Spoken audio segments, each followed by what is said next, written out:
वंदे मातरम। आज से इस YouTube चैनल में आप सभी का हार्दिक स्वागत है। आइए आज आप लोग को मैं बताने वाला हूँ त्रिकोणमिति सूत्र। त्रिकोणमिति से संबंधित जितना भी फार्मूला है आप लोग को मैं यहाँ पर याद करवा देता हूँ। आप लोग अपने कॉपी में इसे नोट करते रखिए, भविष्य में आपका बहुत से काम आने वाला है ना। ये फार्मूला यदि याद हो जाए तो इससे संबंधित जो भी प्रश्न आता है उससे आप आसानी पूर्वक बना सकते हैं, हल कर सकते हैं, है ना। तो आइए चलते हैं त्रिकोणमिति सूत्र जो ट्रिगोनोमेट्री फार्मूला है ना। उससे एक फार्मूला याद हो जाए तो बहुत सारे ऐसे फार्मूला जो है वो आसानी पूर्वक याद हो जाते हैं, है ना। और ऐसे मैं आप लोग को भी बताने वाला हूँ, तो कृपया करके मेरा वीडियो लास्ट तक जरूर देखते रहिए, है ना। यदि लास्ट तक नहीं देखेंगे तो इसका पूरा पूरा जो फार्मूला है वो आप लोग तो पता नहीं चल पाएगा, है ना। तो इसको याद करने तो आप लोग तो मैं एक ट्रिक बता देता हूँ। सबसे पहले जैसे हम लोग जानते हैं, है ना, पहला नंबर फार्मूला में देते हैं क्या होता है, sine square theta plus cos square theta equal to 1। ये आप लोग तो पता है, sine square theta equal plus cos square theta equal to 1 होता है, ये पता है ना। अब इससे हम रिलेटेड हम अपने अनुसार से दो फार्मूला और यहाँ से हम निकाल सकते हैं, है ना। कैसे निकालेंगे देख लीजिए। साइन स्क्वायर थीटा का मान अब निकालना है इससे, तो क्या हो जाएगा, sine square theta equal to 1। ये कॉस स्क्वायर थीटा तो हम इधर पक्षांतर कर देंगे, है ना। तो क्या हो जाएगा 1 माइनस कॉस स्क्वायर थीटा। ये एक फार्मूला बन गया, फार्मूला बना ना। उसी प्रकार से हमें यदि कॉस स्क्वायर थीटा निकालना है, कॉस स्क्वायर थीटा निकालना है तो क्या हो जाएगा 1 माइनस, अब साइन स्क्वायर थीटा तो हमें क्या करना है इधर पक्षांतर, तो पक्षांतर कर देने पर ये धन है वहां ऋण हो जाएगा, तो ऋण क्या हो जाएगा साइन स्क्वायर थीटा में बदल जाएगा। ठीक, इस प्रकार से दो फार्मूला और अपनी तरफ से निकाल लिए। ये तो हो गया पहला फार्मूला, है ना। अब देखते हैं दूसरा नंबर का फार्मूला देखते हैं। दूसरा नंबर में जैसे है सेक स्क्वायर थीटा, है ना, minus tan square theta equal to भी होता है 1, है ना। Sec square theta minus tan square theta equal to होता है 1। ये भी आप लोग जानते हैं ना। अब इसका मान हम फिर से निकाल लेते हैं, इससे दो फार्मूला और निकालते हैं, है ना। इससे दो फार्मूला कौन कौन से निकाल रहे हैं ध्यान से देखते रहिए। Sec square theta equal to जब हम निकालेंगे तो एक हो जाएगा, ये माइनस टेन स्क्वायर थीटा तो हम इधर पक्षांतर करेंगे, तो माइनस का क्या हो जाता है प्लस हो जाता है और टेन स्क्वायर थीटा। ठीक है, यहाँ से एक फार्मूला और बन गया। अब यदि हमें टेन स्क्वायर थीटा निकालना है, क्या निकालना है टेन स्क्वायर थीटा, तो ये मान लीजिए टेन स्क्वायर थीटा यहाँ पर माइनस है, उससे मैं इधर ले आया तो ये माइनस का प्लस हो गया, है ना। और ये जो 1 है उसे इधर लाना है तो 1 तक पक्षांतर करेंगे, है ना, 1 तक पक्षांतर करेंगे, या एक धनात्मक संख्या में है ना, तो पक्षांतर होने पर ऋणात्मक में हो जाएगा, अर्थात क्या हो जाएगा सेक स्क्वायर थीटा माइनस 1 हो जाएगा। ठीक है, इससे भी यहाँ पर दो फार्मूला निकाल लिए, है ना। ऐसे और फार्मूला देते हैं तीसरा नंबर पर, जैसे होता है तो सेक स्क्वायर थीटा, है ना, minus cot square theta, minus cot square theta equal to भी होता है 1। ये भी आप लोग जानते हैं, है ना। तो इससे भी हम दो फार्मूला निकालेंगे। इतना sec square theta equal to क्या हो जाएगा 1, यहाँ पर माइनस कॉट स्क्वायर थीटा है, वहां पर प्लस कॉट स्क्वायर थीटा हो जाएगा। इस प्रकार से मतलब सेक स्क्वायर थीटा का मान भी हम निकाल सकते हैं यदि कॉट स्क्वायर थीटा का मान दिया हो तब, है ना। अब यदि कॉट स्क्वायर थीटा निकालना पड़े तो कॉट स्क्वायर थीटा, है ना, इक्वल टू क्या हो जाएगा, ये माइनस कॉट स्क्वायर थीटा तो हम इधर ले जाए तो बचा क्या, तो सेक स्क्वायर थीटा, है ना। अब इस एक तो इधर पक्षांतर करना है, एक धनात्मक में है, इधर आने पर ऋणात्मक हो जाएगा, तो ऋण एक इस प्रकार से हो गया। तो ऐसे ऐसे करते करते हम इस जो 3 हमें फार्मूला याद था उससे हम कितना याद हो गया, 1 2 3 4 5 6 फार्मूला और हमें याद हो गया, है ना। और सामने देखते हैं, अब देखते हैं चौथा नंबर था। चौथा नंबर में टेन थीटा, है ना, into cot theta equal to भी होता है 1। ये आप लोग जानते हैं, जो टेन थीटा होता है cot थीटा का अपोजिट होता है, या हम बोल सकते हैं cot थीटा टेन थीटा का अपोजिट होता है ना। वो तो ऐसे होता है, यहाँ से देख सकते हैं। यहाँ से हम दो फार्मूला और निकालेंगे। यदि टेन थीटा का मान पता है, cot थीटा का मान निकालना है, तो यहाँ से निकाल सकते हैं। क्या करेंगे, टेन थीटा इक्वल टू 1, यहाँ इन दोनों के बीच में वृत्त चिन्ह है ना, और वृत्त पक्षांतर क्या होता है, भाग होता है। तो हम cot थीटा तो नीचे इस प्रकार से रख सकते हैं, अर्थात टेन थीटा इक्वल टू हो जाएगा 8/cot थीटा। उसी प्रकार से हम cot थीटा का मान निकालेंगे, है ना। तो क्या हो जाएगा 8/10 थीटा, 8/10 थीटा। इस प्रकार से निकाल लिए, है ना। अब इसी प्रकार से और निकाल सकते हैं sin theta into cos theta equal to 1। ये 5वां नंबर था, है ना। sin theta into cos theta equal to होता है 1। देख लीजिए, बहुत ही आसानी पूर्वक आप लोग तो मैं बता रहा हूँ, है ना। इसे यदि दिमाग में बिठा लिए तो बहुत आदि काम आने वाला है। sin थीटा का मान अब यदि आप लोग तो निकालना है, तो क्या हो जाएगा, ये cos थीटा जो है इसके साथ में उड़ा हुआ है, उड़ा तो पक्षांतर होने पर भाग चला जाता है, अर्थात ये क्या हो जाएगा 8/cos थीटा, है ना। इसी प्रकार से हम अब cos थीटा निकालना पड़ेगा, या निकालना चाहे तो 8 क्या हो जाएगा sin थीटा, 8/sin थीटा। देख लीजिए, इस प्रकार से हम बहुत सारे जो इससे संबंधित फार्मूला है वो आसानी पूर्वक याद कर रहे हैं, है ना। आपके दिमाग में भी बैठ जाएगा, ठीक है। और देखते हैं सामने 6वां नंबर पर देखते हैं। 6वां नंबर पर है cos theta into sec theta. इसका मतलब भी होता है, इसका मान भी होता है 8, है ना। cos theta into sec theta, इसका मान भी होता है 8। तो इससे संबंधित दो फार्मूला और निकाल लेते हैं। cos थीटा का मान यदि निकालना चाहे तो 8 क्या हो जाएगा, ये sec थीटा वृत्त में है, पक्षांतर होने पर भाग चला जाएगा, ये हो जाएगा sec थीटा, है ना। अब यदि sec थीटा का मान हमें याद करना है तो हो जाएगा 8/cos थीटा। ये इन दोनों के बीच में ऋणात्मक चिन्ह है, वहां इसमें चला जाएगा बाद में। इस प्रकार से भी हम फार्मूला निकाल सकते हैं, है ना। और है इसका फार्मूला, लिखते रहिए, है ना, ध्यान से। अब यदि हम निकालना चाहे टेन थीटा, तो टेन थीटा का मान आप लोग तो पता है क्या होता है। टेन थीटा का मान sin थीटा, है ना, बटे cos थीटा। इसका मान इसका इस प्रकार से होता है। अब यहाँ से हम cot थीटा का मान निकालेंगे, है ना। 8वां नंबर का जो है cot थीटा निकाल देते हैं। तो cot थीटा का मान आप लोग तो पता है 8/10 थीटा होता है।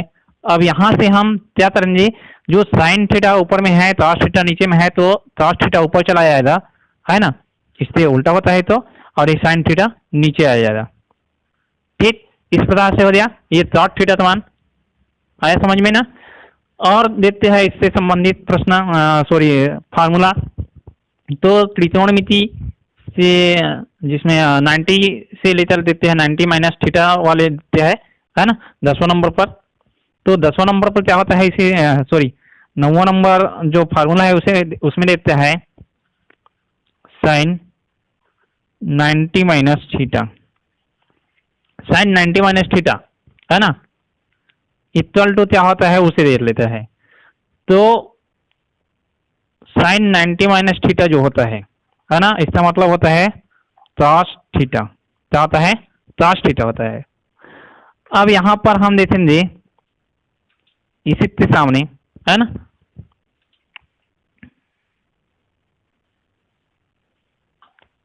cos 90 माइनस थीटा देते हैं ना, cos 90 माइनस थीटा। तो इसका मान क्या होता है, sin theta. sin 90 minus theta equal to होता है cos थीटा, और cos 90 minus theta equal to होता है sin थीटा। तो ये एक दूसरे क्या है, विपरीत है ना। मतलब इससे ये बन रहा है और इससे ये भी बन रहा है, दोनों प्रकार से बन रहा है। sin 90 minus theta equal to cos theta होता है, और cos 90 minus theta equal to होता है sin थीटा। मतलब एक दूसरे से अपोजिट है ना। उसका मतलब उस प्रकार से है। अब देखते हैं और इससे संबंध इसमें tan 90 माइनस थीटा है ना, tan 90 माइनस थीटा। तो tan 90 माइनस थीटा मतलब क्या होता है, cot थीटा। इसी प्रकार से जो cot 90 माइनस थीटा होता मान क्या होता है, tan थीटा है ना। cot 90 माइनस थीटा मान क्या होता है, tan थीटा। तो ये भी एक दूसरे से संबंधित है इस प्रकार से, हुआ ना। यदि sin 90 माइनस थीटा का मान आप लोग तो पता है cos थीटा होता है, cos 90 माइनस थीटा का मान होता है sin थीटा। ये एक दूसरे से है जुड़े हुए है ना। उसी प्रकार tan 90 माइनस थीटा का मान जो होता है cot थीटा होता है, तो cot 90 माइनस थीटा का मान tan थीटा होता है। ठीक, इसमें और देखते हैं है ना। तो सेट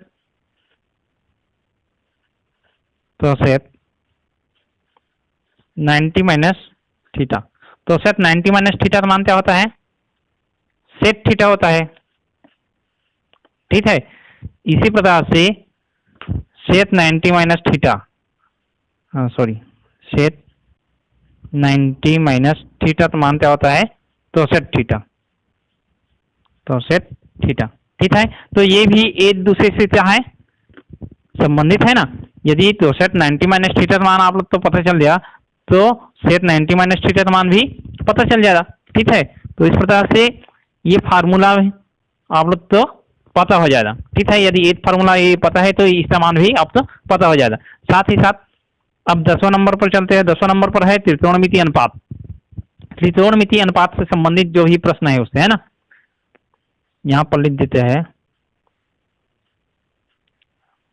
त्रिकोणमितीय अनुपात।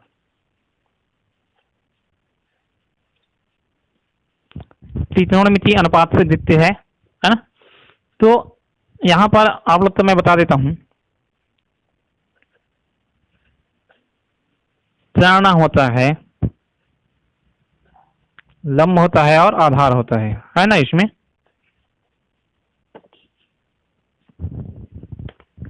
अब ये जो त्रिकोण है उसको बोलते हैं हाइपोथेनस, है ना। इंग्लिश में हम बोलते हैं हाइपोथेनस। ठीक, इसी प्रकार से लंब तो बोलते हैं परपेंडिकुलर, परपेंडिकुलर। ठीक, और आधार तो बोलते हैं बेस। ये आप लोग तो पता है ना। नहीं पता होने तो इससे आप लोग अभी इंग्लिश में क्या बोलते हैं उसे याद कर सकते हैं, है ना। क्योंकि जो भी सामने मैथ्स आप लोग बनाएंगे तो इसमें इंग्लिश में ज्यादा रहता है ना। तो ये आप लोग तो यदि पता होना चाहिए, है ना। पता नहीं है तो इससे पता कर सकते हैं। अब देखते हैं साइन थीटा का मान। यहाँ साइन थीटा का मान क्या होता है, लंब बटा क्या होता है, त्रिकोण। लंब बटा त्रिकोण होता है ना। अब ये साइन थीटा का मान आप तो पता है, तो 64 थीटा का मान भी पता हो जाएगा। अब 64 थीटा का मान क्या होता है भाई, 64 साइन थीटा का मान जो आप लोग देखे है 1/64 थीटा, है ना। तो यहाँ पर क्या हो जाएगा, उल्टा हो जाएगा, तो त्रिकोण बटा लंब हो जाएगा, त्रिकोण बटा लंब हो जाएगा। इससे विपरीत हुआ ना। उसी प्रकार से अब cos थीटा मान देते हैं, तो cos थीटा मान क्या होता है, आधार बटा त्रिकोण। आधार बटा त्रिकोण होता है ना। तो cos का उल्टा क्या होता है, सेक थीटा। तो सेक थीटा का मान क्या हो जाएगा, त्रिकोण बटा आधार, त्रिकोण बटा आधार। ये भी पता चल गया, है ना। और देखते हैं अब आता है टेन थीटा। टेन थीटा का मान आप लोग तो पता है साइन थीटा बटे क्या होता है, cos थीटा। तो यहां पर यदि हम निकाला जाए, यानी इधर साइड में निकाल लेता है, तो साइन थीटा का मान क्या होता है, लंब बटा त्रिकोण होता है।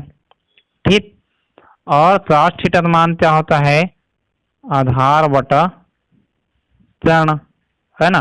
तो नीचे नीचे में त्रिकोण है, ये ऊपर चला जाएगा। इस प्रकार से यदि हम उल्टा दिया जाए, है ना, तो ऊपर त्रिकोण हो जाएगा, नीचे आधार। मतलब त्रिकोण चढ़ गया तो लंब बटा आधार, अर्थात जो 10 का मान है वहां लंब बटा क्या हो जाएगा, आधार हो जाएगा। ठीक, अब ये 10 हो गया तो 10 का उल्टा क्या होता है? cot theta. तो cot थीटा का मान हम यहाँ पर लिख सकते हैं क्या? आधार बटा लंब। इस प्रकार से आप इसे याद कर सकते हैं, है ना। ये तो हो गया। साथ ही साथ अब एक और जो फार्मूला है उसको भी बता देना चाहूंगा, है ना। यदि आप लोग तो समकोण त्रिभुज में दिया गया है ना, तो आप कैसे निकाल सकते हैं? तो यहाँ पर इसका इस प्रकार से फार्मूला होता है, त्रिज्या वर्ग बराबर अंडर रूट लंब वर्ग धन आधार वर्ग, ये होता है ना। तो इससे यदि आप लोग लंब वर्ग नहीं दिया है, त्रिज्या वर्ग दिया है प्रश्न में और आधार वर्ग दिया है, तो लंब वर्ग कैसे निकालेंगे? इसलिए फार्मूला यहाँ पर लिख लेते हैं। तो लंब जब ज्ञात करेंगे तो लंब बराबर क्या होगा? Under root. देख लीजिए लंब वर्ग है तो हम लंब निकालेंगे, मतलब रूट से बाहर हो गया, है ना, त्रिज्या से बाहर हो गया, तो ये अंदर चला जाएगा क्या? त्रिज्या वर्ग। अब त्रिज्या वर्ग है ना, और ये आधार इधर आएंगे तो ऋण आधार का वर्ग, ऋण आधार का वर्ग। इस प्रकार से लंब निकालेंगे। इसी प्रकार से हम आधार भी निकाल सकते हैं। आधार बराबर त्रिज्या वर्ग ऋण लंब का वर्ग। ठीक, तो इस प्रकार से आप लोग यदि इस त्रिकोणमिति के इतना सारे फार्मूला यदि आप लोग तो दिमाग में बिठा लिया, है ना, तो आप लोग इससे संबंधित जो भी क्वेश्चन है आप लोग आसानी पूर्वक बना सकते हैं। ठीक है, और ये खासकर 10th क्लास में ये सारी चीजें जो है आवश्यकता है ना 9th 10th में, तो इसलिए इसे गंभीरता पूर्वक लीजिए। और जो मैं यहाँ पर मैं वीडियो में बताया हूँ आप लोग तो फार्मूला, वो आप लोग अपने कॉपी में नोट करते रखिए, है ना। फार्मूला कॉपी बनाइए, इससे आप लोग जो भी फ्यूचर में मैथ्स से संबंधित जो भी सवाल आता है वो आप लोग हल करने में सहायता होगी। ठीक है, तो इस वीडियो में यहीं तक। आप लोग तो मेरा वीडियो अच्छा लग रहा होगा तो प्लीज मेरे वीडियो को लाइक कीजिए, शेयर कीजिए, साथ ही साथ अपने दोस्तों के पास में, है ना, और वो भी इसे जान ले, है ना, और फार्मूला समझ सके। और साथ ही साथ मेरा यूट्यूब चैनल तो सब्सक्राइब करना ना भूलें। यदि सब्सक्राइब यदि नहीं करोगे तो इससे संबंधित जो भी मैं वीडियो बनाऊंगा अपडेट होगा वो आप लोग के पास नहीं पहुंच पाएगा। इसलिए सब्सक्राइब कर लीजिए ताकि आपका पास में मेरा जो भी वीडियो का नोटिफिकेशन है वो पहुंच सके। ठीक है, इस वीडियो में यहीं तक। ठीक, धन्यवाद, जय हिंद।